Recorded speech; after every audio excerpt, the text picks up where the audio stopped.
everyone, it's Mary. Today I am filming my January wrap-up, and there's still a day left in January, but I doubt that I'll finish any more books. Plus, I won't have time to film for at least another week, so let's just make do with what we have, shall we? First off, I want to talk about a book that I DNF'd, and then I'll talk about the books in the order, not in the order in which I read them, but from, you know, sort of ranking them from the least favorite to my most favorite. So first up we've got The Bear and the Nightingale by Katherine Arden. I picked this one up in December. I thought it was, you know, the right time to be picking this kind of book up, and I have to admit that I was a bit on the fence on this one. It didn't sound exactly like something that I would enjoy that much, but I sort of trusted people that reviewed this very positively. Although I have seen sort of mixed reviews, I would say. But yeah, this was just not for me. The writing style wasn't anything special. I think I got into, 68 pages, which it's not a lot considering it's quite a big book, but yeah, the characters were very flat, and I guess I don't really enjoy fairy tale like stories. It's not that I don't enjoy fairy tales, but fairy tales have their own realm, okay? And when a contemporary author tries to recreate that, sometimes it doesn't work, as I think in this case. As I said, the characters were very flat and they didn't have any depth to them. I didn't care about, you know, what was happening. A lot of elements were inside the story. This is based off of Russian folklore. It was just not the book for me. Next up, another disappointing read. It was A Wrinkle in Time by Madeleine. This is part of the Time Quintet. So there are 5 books in this series, and it's sort of an old-ish children book, because I think it was published in the 60s. I could be wrong though. Yes, 62.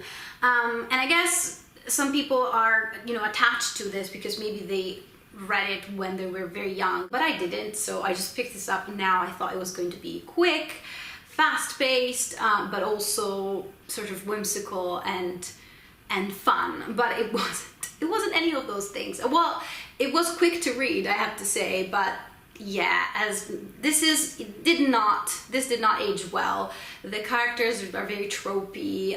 There are a lot of sort of those tropes that I really don't like. The protagonist that gets, she's sort of a passive, you know, sort of hero, gets whisked away by people that are more powerful than her, that don't really tell her everything, but she's sort of this mission to rescue her father and with her younger brother, and then there's another friend that's, I felt it was sort of thrown in this mission without really having anything to do with them.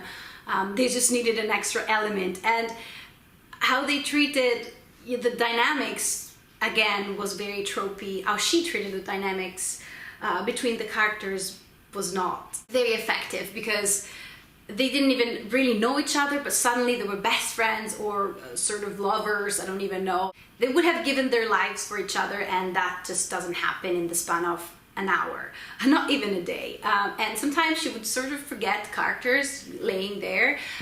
She would freeze the characters, and the narration would progress, and then you're like, maybe she made the character speak, and you're like, oh, he's there as well. So yeah, I didn't like anything basically about this book.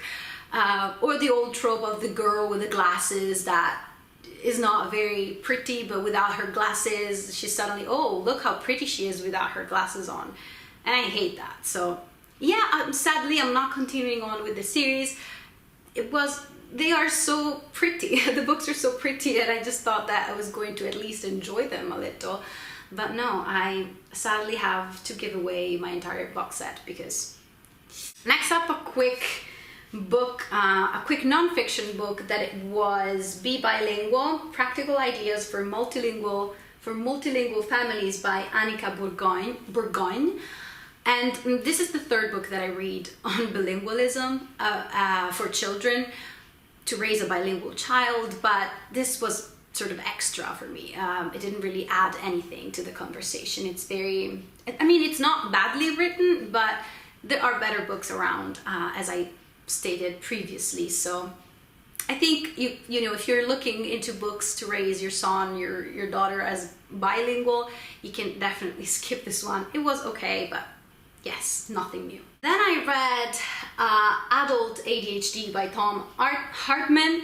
I talked about why I got this book. I found out that I have ADHD recently, and I thought I'd pick a book to, I don't know, to know how to manage and to learn a bit more, although I have to say that I researched quite a lot.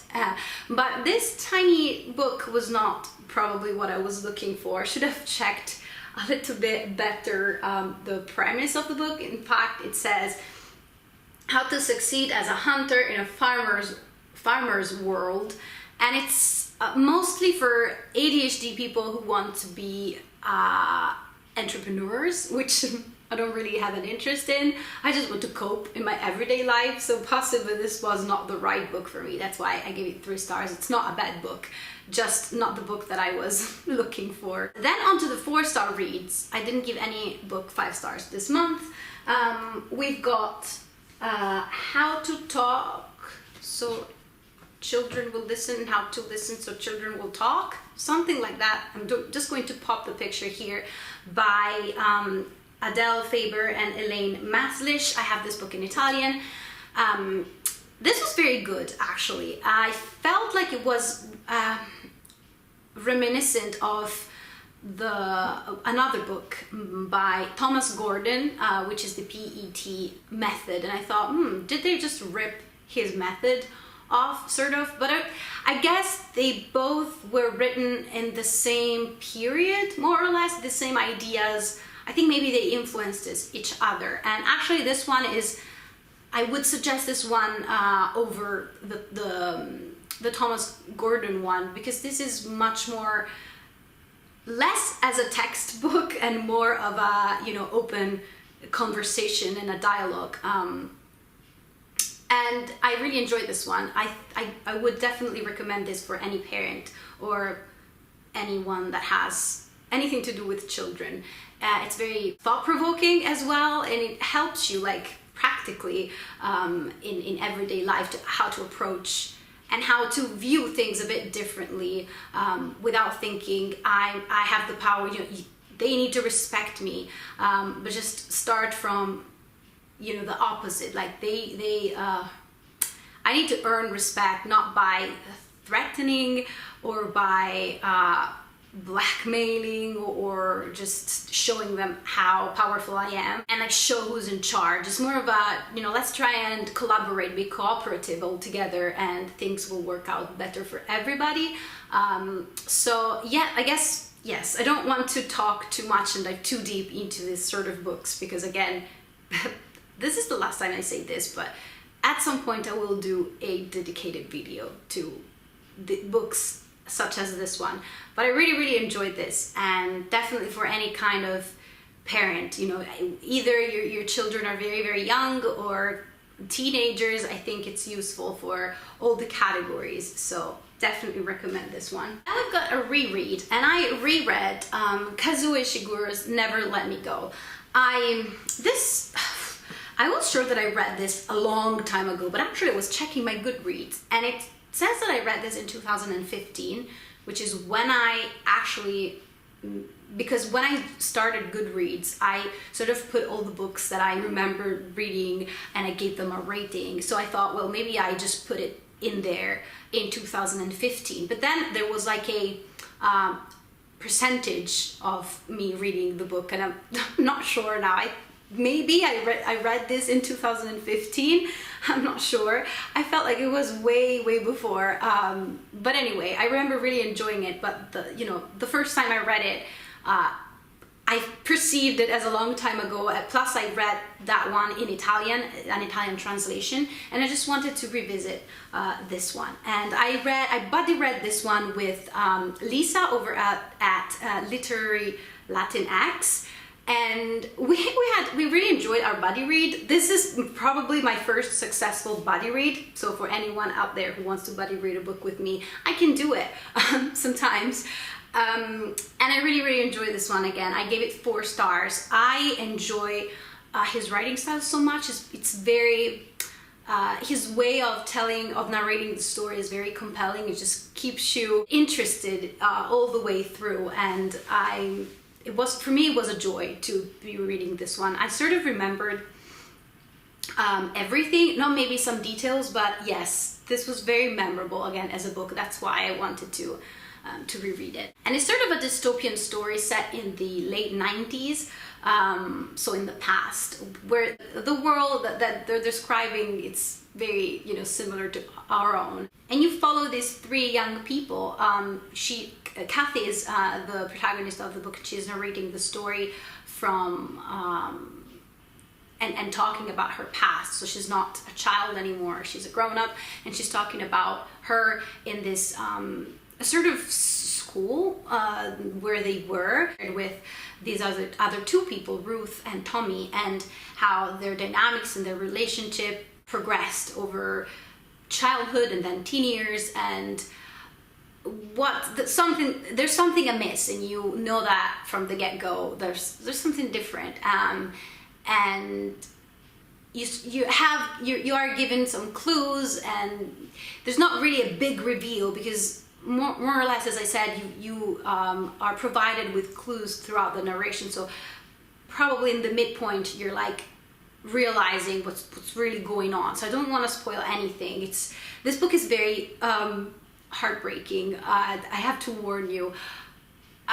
It's a joy to read, but at the same time, it leaves you sort of empty. But I think Ishiguro makes such a great job of depicting, especially the friendship between the 2 females. I thought it was on point. The reason why I didn't give this quite 5 stars was because, first of all, there's this sort of narration, this sort of literary device, I don't know how to call that he uses, or that the protagonist uses, in which she would say, she would always preface a big reveal, like something that she was going to say, like, unless, and that's why that thing happened, and then proceed and tell you the thing.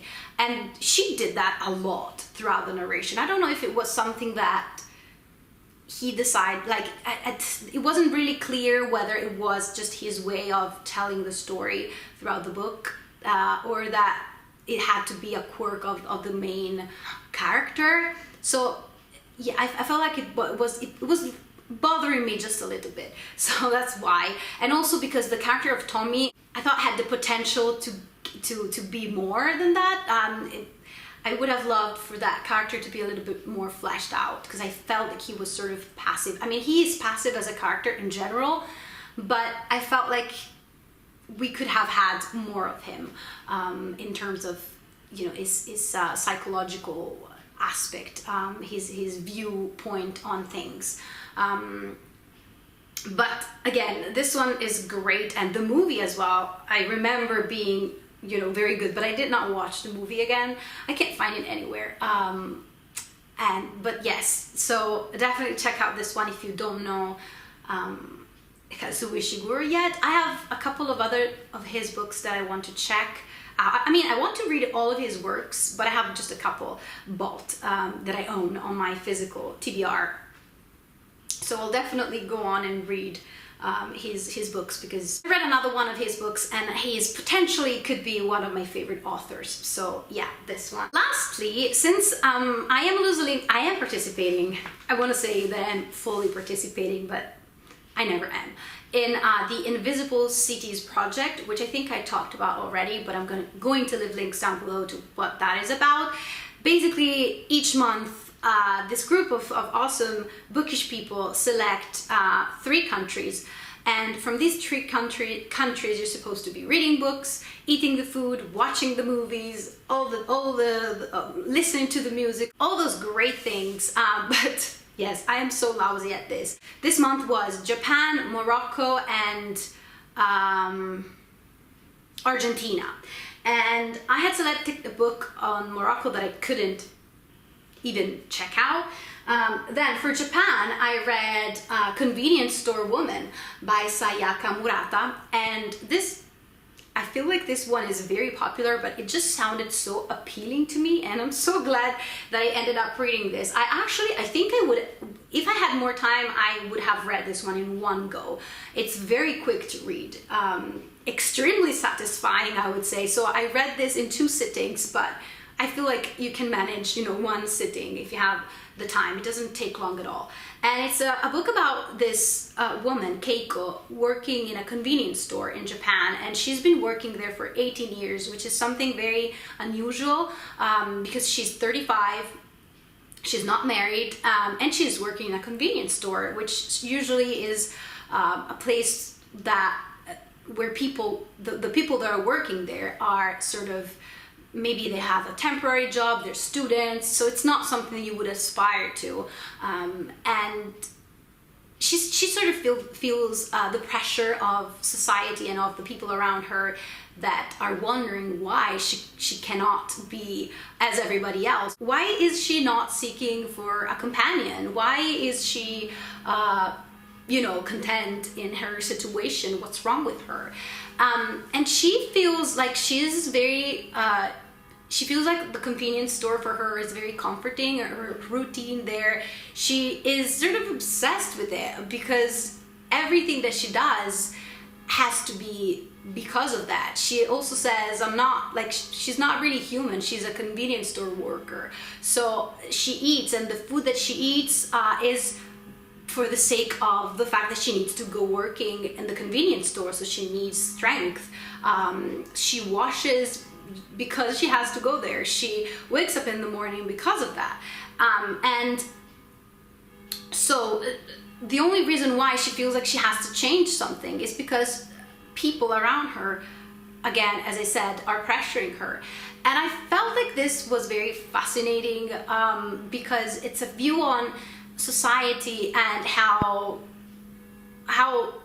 badly we cope with people that are different, that do not conform with society norms, and just these people make normal people uncomfortable. So they should correct themselves, because that's not how it's supposed to be. There's a point in particular in which her sister, Keiko's sister, is willing to, you know, she's more at ease with the fact that her sister Keiko could be mistreated and unhappy but normal, instead of being well but, you know, but content with their life at the moment as a convenience store worker. And also I think it sort of talks about masking as well, which is something that I felt, I mean, I'm not saying that I do see myself in her, but some aspect of her sort of make me think about neurodiversity, and how masking is something that people with a neurodiversity learn from a young age, and how, you know, no, that's not supposed to be how I should react to this situation. This is not how I'm supposed to be feeling. I'm supposed to feel this and that, and I did that as well, not in her like extreme terms, but I felt like this was very, you know, important and actually very interesting.